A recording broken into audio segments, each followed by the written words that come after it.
Welcome back. You're watching CNN. I'm Brooke Baldwin. Happy Labor Day. One of Donald Trump's top supporters, former New York Mayor Rudy Giuliani, says when it comes to mass deportations of undocumented immigrants in this country, Trump is having a change of heart. Here he was with CNN's Jake Tapper. Donald Trump, as he expressed in one of his interviews recently, would find it very, very difficult to throw out a family that's been here for, 15 years, and they have 3 children, 2 of whom are citizens, and that is not the kind of America he wants. Let's start there. I have Gloria Borger with me, CNN's chief political analyst. I have New York City Councilman and Trump supporter Joe Borelli and Democratic strategist Adam Green. He is also co-founder of the Progressive Change Committee. So welcome to all of you.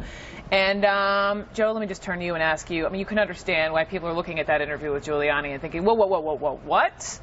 What? Well, they're confused. He was talking clearly about Donald Trump's feelings. As far as policy positions, he's been pretty clear on it, and he's went as far as giving a full 10-point plan, specifically detailing what he wants to do on immigration. The 3 main points have never changed. Building a wall, securing the border, no amnesty, and no citizenship. But the mass deportation thing, that was the headline. Look, he's always been consistent. That he would not do it. We want to deport people who are criminals here first. After that happens, after the border is secure, after we set up systems like E-Verify, things like that, then he said we will have to deal with the people who are here illegally according to our laws. But we don't have an answer on that. I think you do have an answer. I just gave you an answer. It's pretty specific. No, I understand the steps, which is precisely what, he had outlined in the interview with Tapper. I'm just saying, beyond that, down the road, right, look, we don't have a plan. What Giuliani said was that Donald Trump has a hard time. No one takes pleasure in this type of stuff, disrupting potential family. No one would do that. That's what he's talking about, not being inconsistent in any policy. But that's not what we heard. Primaries, and that's if I were Jeb Bush or Marco Rubio or any of the other candidates he was accusing of wanting amnesty, I would say, wait a minute, we believe in prosecuting the criminals here. We believe in getting them out of the country. Mm-hmm. By the way, that's what President Obama's doing. He's deported 2.7 million.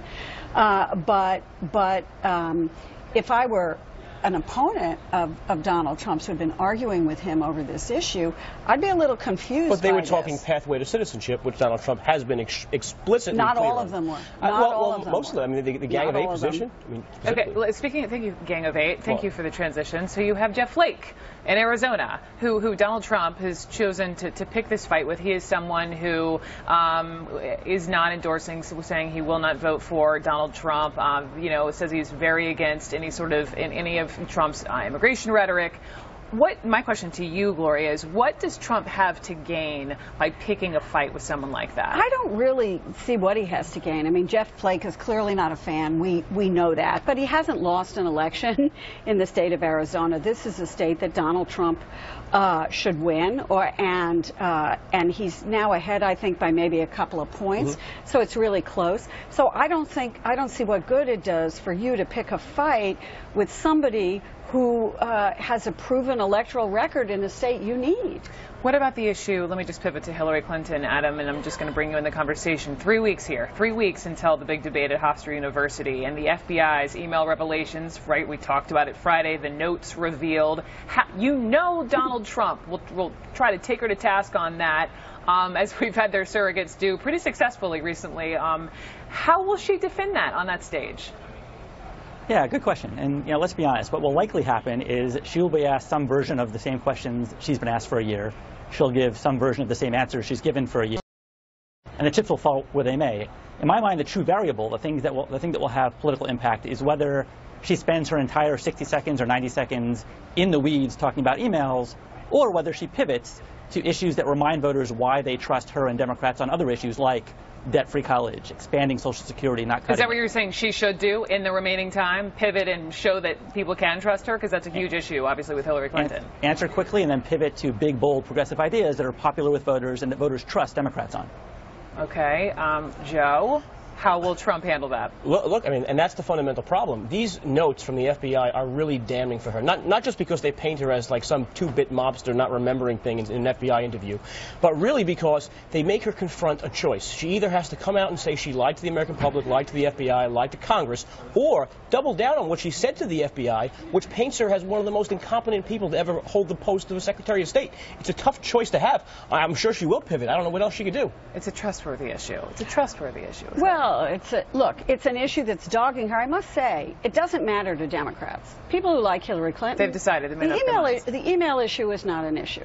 The problem is with those undecided voters, and Donald Trump has a problem on that trust issue as well with these undecided voters. And so if I were Trump, I would keep talking about the emails also, of course. But if I were Hillary Clinton, I would keep talking about Donald Trump as a risky candidate who doesn't have the temperament to be president. What about tax returns? And I'm not saying debate. I'm just saying, I'm looking at you and I'm thinking, all right, so Mike Pence is saying he will release his tax returns this week. How does Donald Trump handle his running mate doing that and him not?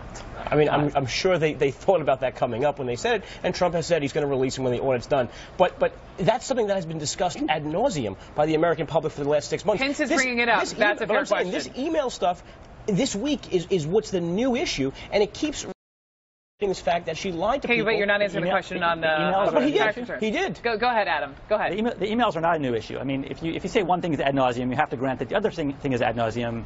You know, Pence did pretty much call out Trump this week and forced his hand a little bit.